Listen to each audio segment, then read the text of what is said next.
Наша планета до сих пор хранит тайны, которые не могут объяснить даже самые известные ученые. Под землей, в древних храмах, внутри гор и за каменными стенами скрыты двери и проходы, которые остаются закрытыми десятки, сотни и даже тысячи лет. Все это реальные объекты, которые существуют прямо сейчас. Индия, Египет, Китай, Мексика, Ватикан, Норвегия. Сегодня мы разберем самые загадочные двери мира, за которыми могут скрываться сокровища, тайные комнаты, древние документы и смертельно опасные вещества. Кто их запечатал? Что там скрыто на самом деле? И почему ученым запрещено их открывать?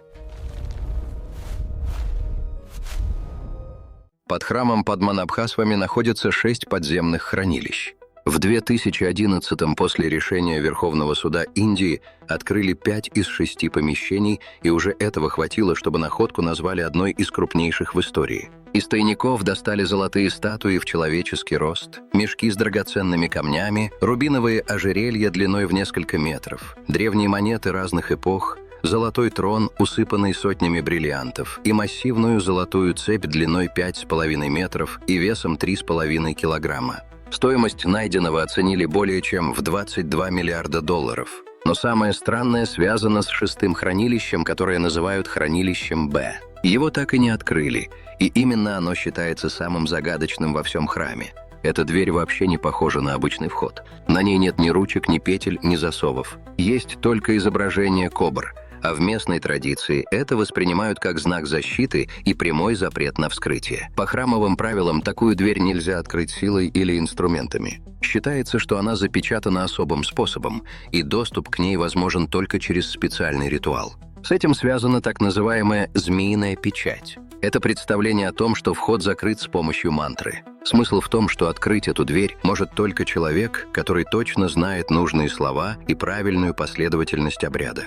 При этом нет подтвержденной информации ни о содержании мантры, ни о самом ритуале, ни о людях, которые действительно владеют этим знанием. Именно эта неопределенность и усиливает страх перед дверью. Способ открыть ее вроде бы существует, но как именно это сделать, никто не может объяснить. По оценкам специалистов, за этой дверью могут находиться сокровища стоимостью от 1 до 2 триллионов долларов. Это сумма, которую можно сопоставлять с бюджетами целых государств. В Индии сотни миллионов людей живут за чертой бедности, а во многих регионах до сих пор остро стоят вопросы воды, медицины, дорог и базовой инфраструктуры. Даже часть найденных средств могла бы пойти на решение этих проблем. Но хранилище Б остается запечатанным. В религиозной традиции это место воспринимают как пространство, которое нельзя тревожить без крайней необходимости. Но в Индии есть и другие места, где закрытые помещения годами остаются недоступными, несмотря на постоянный интерес к тому, что скрыто внутри. Это Тадж-Махал. Его возвели в 17 веке по приказу императора Шах-Джахана после смерти его жены. По официальной версии, это гробница, где она похоронена. Комплекс строили больше 20 лет. В работах участвовали тысячи мастеров, а сам объект стал символом идеальной симметрии и одним из самых узнаваемых зданий на планете. Но у Тадж-Махала есть скрытая внутренняя зона, которая десятилетиями остается закрытой. Речь идет о 22 комнатах внутри комплекса, куда не пускают ни туристов, ни обычных исследователей. Интерес к этим комнатам резко вырос после попытки открыть их через суд. В 1974-м индийский историк потребовал вскрытия этих помещений и заявил, что Тадж-Махал изначально мог быть связан с индуистским храмом. Позже появились детали, которые только усилили эти подозрения. Одна из деревянных дверей оказалась на 300 лет старше мавзолея, а в подвальных помещениях заметили замурованные арочные проходы, форма которых больше напоминает элементы храмовой архитектуры. Если за этими дверьми действительно сохранились старые залы, фрески, статуи, надписи или символы, это может означать, что история Тадж-Махала гораздо сложнее официальной версии. Это может быть доказательством того, что одно из самых известных зданий мира построили на месте более древнего сооружения или перестроили из него. Проблема в том, что проверить это напрямую до сих пор невозможно. Суд отказал во вскрытии комнат, и они так и остаются запечатанными. Но есть еще один объект, куда боятся зайти уже по совсем другой причине. Это гробница первого императора Китая Цинь Шихуанди. Она находится под огромным курганом у подножия горы Лишань. Это правитель, который объединил страну, начал строительство Великой Стены и оставил после себя терракотовую армию из более чем 8000 глиняных воинов, обнаруженных археологами. Но основная гробница, где находится сам император, до сих пор не вскрыта. Раскопки длятся уже несколько десятилетий, однако археологи не спешат заходить внутрь, потому что еще в древности Сыма Цянь подробно описал, что может находиться в этой гробнице. Он писал, что внутри гробницы для императора воссоздали целый мир. Над ним сделали небо со звездами и созвездиями, а под ним расположили карту всей империи. Реки и моря в этой подземной карте заполнили жидкой ртутью. В Древнем Китае ртуть связывали с представлениями о бессмертии, ее использовали в алхимии и считали веществом, способным продлить жизнь. Парадокс в том, что сам император Цинь Шихуанди как раз и умер из-за ртути. Он принимал эликсиры, которые должны были сделать его бессмертным, но в итоге отравился ими. Долгое время это все считали красивой легендой, пока не появились реальные доказательства. В 1981-м ученые исследовали почву вокруг кургана и зафиксировали концентрацию ртути, которая превышает норму примерно в 100 раз. Ртуть – это не просто металл. В замкнутом пространстве гробницы, где все герметично, концентрация может быть такой, что человек не сможет выжить даже при кратком контакте. И это только одна из угроз. В тех же источниках упоминаются механические ловушки – арбалеты, которые должны срабатывать при попытке проникновения внутрь. В итоге под курганом остается запечатанное пространство, которое никто не видел более 2000 лет. Внутри находится не просто гробница, а изолированная система с токсичной средой, сложной конструкцией и неизвестным содержимым. Именно поэтому гробницу не вскрывают. Современные технологии не позволяют безопасно сохранить содержимое при контакте с воздухом и одновременно защитить людей от токсичной среды. Большой сфинкс в Гизе – это гигантская скульптура с телом льва и человеческой головой, высеченная прямо из цельной скалы. Его длина превышает 70 метров, а высота доходит до 20 метров. И за тысячи лет он превратился в один из главных символов Древнего Египта. Но парадокс в том, что ученые до сих пор спорят о его точном возрасте, о том, кто именно приказал его создать, и о том, зачем понадобилась такая гигантская фигура. Но еще интереснее то, что находится под ней. В 1991-м геолог Роберт Шох и сейсмолог Томас Добецкий провели сканирование породы под сфинксом. Приборы зафиксировали аномалию. Под левой лапой обнаружили прямоугольную полость размером примерно 9 на 12 метров. Именно форма этой полости вызывает больше всего вопросов. Природные пустоты редко дают настолько четкие линии и прямые углы, поэтому находка больше напоминает скрытое помещение. Иначе говоря, под сфинксом может находиться искусственно созданная камера. В поздних текстах и арабских хрониках встречаются упоминания скрытых залов, где могли храниться записи о звездах, древняя история и знания более ранних цивилизаций. Исследователи попытались продолжить работу и выяснить, что именно находится внизу, но разрешения им не дали. Египетские власти запретили дальнейшие исследования, и этот запрет сохраняется до сих пор. Официальная версия относит сфинкса к эпохе фараона Хефрена, то есть примерно к 2000 годам до нашей эры. И вот здесь начинается главное расхождение. Геолог Роберт Шох обратил внимание на характер эрозии на теле сфинкса и на стенках окружающего его вырубленного котлована. По его оценке, такие следы больше похожи на результат длительного воздействия сильных дождей и стекающей воды, чем на работу ветра и песка. Проблема в том, что влажный климат такого типа в районе Гизы закончился за тысячи лет до эпохи Хефрена. Если эта версия верна, сфинкс может оказаться значительно старше официальной датировки. На этом странности плато Гизы не заканчиваются. Следующая загадка скрыта уже не под лапой сфинкса, а внутри самой известной пирамиды на планете. Пирамида Хеопса в Египте изучена лучше, чем любой другой памятник древнего мира. И все равно именно она до сих пор хранит одну из самых больших тайн. Когда-то ее высота достигала примерно 146 метров, а на строительство ушло более 2,5 миллионов каменных блоков. Ее десятилетиями исследуют, просвечивают и сканируют.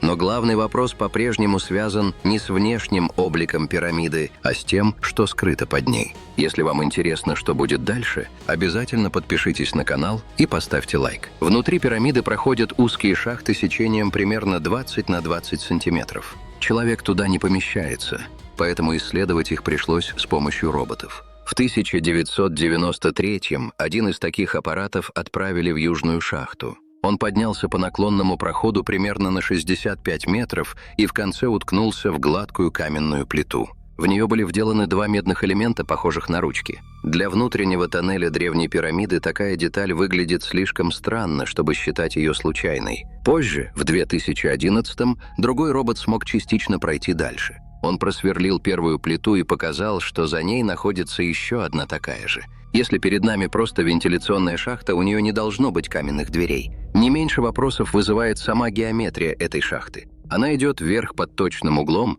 и сделана с такой аккуратностью, которая плохо объясняется бытовыми или декоративными задачами. Инженеры давно обращают внимание, что такая точность избыточна для вентиляции. К этому добавляют и еще одну деталь. Направление шахты связывают с положением звезды Сириус на момент строительства пирамиды. Еще интереснее то, что вокруг пирамид давно существуют версии, что это были не просто усыпальницы. Исследователи и историки говорят о скрытых уровнях, подземных переходах и целых комплексах, которые могут уходить глубоко под плато Гизы. Часть таких зон до сих пор остается недоступной или изучена только частично. Если хотите разобраться в этих версиях подробнее, у меня на канале есть отдельное видео про то, что на самом деле могли скрывать пирамиды. Есть еще один древний объект, где главная тайна скрыта под землей. Это Теотиуакан в Мексике, храм пернатого змея. Под ним археологи нашли запечатанный тоннель длиной больше 100 метров. Вход в него в древности специально засыпали, так что пройти внутрь было невозможно.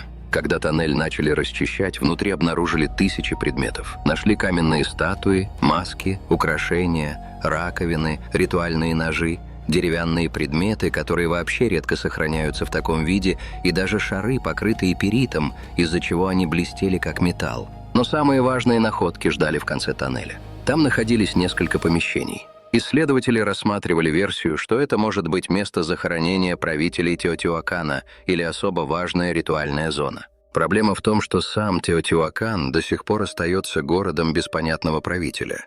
Археологи нашли огромный центр цивилизации, но так и не получили ясного ответа, кто именно им управлял. Поэтому камеры в конце тоннеля так важны. Если бы в этих помещениях нашли останки правителей, погребальные знаки власти или тексты с именами, это помогло бы понять, кто управлял Теотиуаканом и как вообще была устроена власть в одном из крупнейших городов Древней Америки. Но вместо окончательного ответа археология получила еще одну незавершенную загадку. Но на этом странные закрытые пространства не заканчиваются. Гора Рашмор в США известна как огромный монумент с лицами 4 президентов, высеченных в скале. Миллионы туристов каждый год приезжают посмотреть на эту конструкцию, и почти никто не знает, что прямо внутри горы есть скрытая комната. Ее начали создавать во время строительства монумента в 1930-х годах. Изначально планировали сделать полноценный зал за головой Авраама Линкольна, куда можно было бы попасть и увидеть документы, связанные с историей США. Но проект не завершили. Работы остановились, а вход остался труднодоступным. Тем не менее, саму идею не забросили. Внутри действительно существует помещение, которое называют «зал записей». Туда поместили капсулу времени с важными документами, тексты Конституции, Декларации независимости и описание истории страны. Все это запечатано внутри скалы. Попасть туда нельзя. Для посетителей доступ закрыт. Нет ни экскурсий, ни официального способа увидеть это помещение изнутри. Фактически, это скрытая комната внутри одного из самых известных памятников в мире. Следующий объект удивляет уже совсем по другой причине. На острове Шпицберген в Норвегии, за полярным кругом, в толще вечной мерзлоты находится одно из самых защищенных хранилищ на планете. Это так называемый Всемирный семенной банк. Его открыли в 2008 как резерв на случай глобальной катастрофы. Объект врезан в гору на глубину более 100 метров. Вход выглядит как бетонный тоннель, уходящий внутрь скалы. Внутри поддерживается постоянная температура около минус 18 градусов. Даже если система охлаждения выйдет из строя, вечная мерзлота сохранит содержимое. Здесь хранят не золото и не артефакты. Внутри норвежского бункера лежат семена со всего мира. Пшеница, рис, кукуруза, фасоль, чечевица и сотни тысяч других образцов сельскохозяйственных культур. Все, от чего напрямую зависит выживание человечества. По сути, это запасной генетический фонд планеты. Каждая страна может отправить сюда свои образцы как резервную копию на случай войны, катастрофы или глобального кризиса. На сегодняшний день в хранилище находится более 1 миллиона образцов семян. Они запечатаны в специальных контейнерах и размещены в отдельных камерах. Доступ строго ограничен. Это не музей и не научный центр с экскурсиями. Обычный человек туда попасть не может. Интересный момент в том, как устроена система доступа. Даже владельцы семян не могут просто приехать и забрать их. Хранилище работает по принципу банковской ячейки. Каждое государство хранит свой материал как резервную копию и может запросить его обратно только в критической ситуации. То есть дверь этого хранилища держат закрытой до того момента, пока мир снаружи не окажется в состоянии настоящего кризиса. И такие случаи уже были. В 2015-м Сирия впервые в истории воспользовалась этим хранилищем. Из-за войны часть сельскохозяйственных коллекций была утрачена, и ученые запросили свои образцы обратно, чтобы восстановить посевы. То есть этот объект уже использовали как реальный инструмент выживания. Раньше за каменными дверями прятали золото, архивы и реликвии. Теперь в толще Норвежской горы хранят то, что в случае глобальной катастрофы окажется намного ценнее любого золота. Потому что золото не накормит людей и не вернет поля к жизни. А семена могут.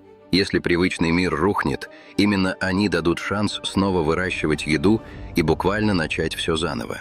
В мире есть еще одно место, куда нельзя попасть просто так. Это Ватиканские архивы, которые сегодня официально называют Апостольским архивом Ватикана. Это гигантское хранилище документов, которые собирали и пополняли на протяжении сотен лет. Общая протяженность внутренних коридоров превышает 80 километров. И все это пространство занято стеллажами, залами и помещениями с архивными материалами. Там хранятся переписки пап с королями и императорами, дипломатические донесения, материалы инквизиции, протоколы церковных судов, древние рукописи, карты, указы и письма, связанные с крупнейшими событиями Европы. Здесь можно найти документы о расколах церкви, войнах, коронациях монархов, переговорах между государствами и судьбах людей, от которых зависели целые эпохи. Самые старые материалы относятся к раннему Средневековью. Значительная часть архивов начинается примерно с 8 века нашей эры. То есть внутри лежат документы, которым более 1000 лет. Это бумаги, созданные задолго до появления большинства современных государств. Есть и конкретные знаменитые материалы. Например, письмо английского короля Генриха VIII, который просил разрешения расторгнуть брак с Екатериной Арагонской. Отказ по этому вопросу в итоге привел к разрыву Англии с Римом и созданию англиканской церкви. Там же находятся материалы суда над Галилеем, которого церковь обвиняла за поддержку гелиоцентрической системы. То есть речь идет о документах, которые напрямую связаны с поворотными моментами мировой истории. Доступ туда строго ограничен. Исследователи получают разрешение по специальной процедуре и допускаются только к определенным фондам. Одновременно просмотреть все невозможно. Значительная часть материалов долгое время оставалась закрытой, а некоторые серии документов открывали только спустя десятилетия или столетия. Именно поэтому архивы Ватикана вызывают столько интереса. Под охраной, в центре одного из самых маленьких государств мира, лежит колоссальный массив информации о власти, религии, войнах, тайных переговорах и решениях, которые меняли судьбы миллионов людей. Это не древняя пирамида и не подземная гробница. Это реальное действующее хранилище, где прошлое до сих пор находится за закрытой дверью. Все эти истории хорошо показывают одну простую вещь. Мы до сих пор знаем далеко не все. Даже самые известные памятники, архивы и хранилища все еще оставляют вопросы, на которые пока нет ответа. Часть дверей, скорее всего, откроют еще не скоро. Может пройти десятки или даже сотни лет, прежде чем люди доберутся до того, что сейчас остается закрытым. И это удивляет больше всего. Мы привыкли думать, что живем в эпоху, когда все уже изучено и объяснено. Но это не так. Потому что часть ответов все еще находится за дверями, которые человечество пока не может или не решается открыть. А вы что думаете? Пишите в комментариях.